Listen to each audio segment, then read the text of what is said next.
Fold చేయాలి. Okay right. ఇలా fold చేసిన తర్వాత దాన్ని ఇక్కడ ఒక ఫోల్డ్ ఇక్కడ ఒక ఫోల్డ్ చేయాలి. చూడండి ఇలా సమోసా లాగా చేయాలి.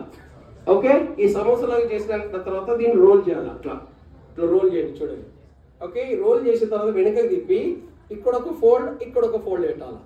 ఓకే చేసిన తర్వాత దీని నుంచి లోపలికి పెట్టాలి. ఇలా ఇన్సర్ట్ చేయాలి. సమోసాని ఇలా ఇట్లా వేస్తారు. ఫోల్డ్ చేసి లోపలికి బయటికి అంటే ఆ యొక్క ఒక పిల్లో లాగా అవుతుంది. ఇట్లా లోపలికి బయటికి ఇట్లా లోపలికి బయటికి అన్నప్పుడు ఇట్లా పిల్లో లాగా అవుతుంది. ఓకే ఆ పిల్లో దాంట్లోకి వెళ్ళి ఇట్లా లాగితే రెండు ఓకే ఇట్లా పర్సు లాగా అవుతుంది. ఇట్లా చూడండి ఇట్లా పర్సు లాగా అవుతుంది. దీంట్లో నుంచి రెండు హ్యాండిల్స్ వస్తాయి. ఒక తోక అవుతుంది చూడండి స్లింగ్ లాగా అవుతుంది. ఇలా ఇంకోటి లాగితే చాక్లెట్ లాగా అవుతుంది.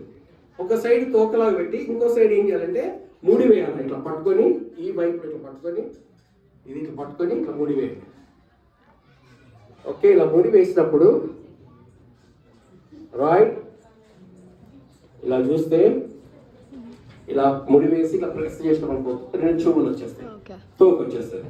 ఓకే దీన్ని మనము లెఫ్ట్ హ్యాండ్ లో పెట్టుకొని ఈ పొజిషన్ లో పెట్టుకోవాలి. ఈ పొజిషన్ లో పెట్టుకొని మనం పైనుంచి కవర్ చేయాలి. ఇట్లా కవర్ చేసి ఇలా కవర్ ఇట్లా పైనుంచి ఇలా కవర్ చేస్తూ కింద నుంచి నెట్టాలన్నమాట. ఇలా అది కొద్దిగా ప్రాక్టీస్ చేయాలి.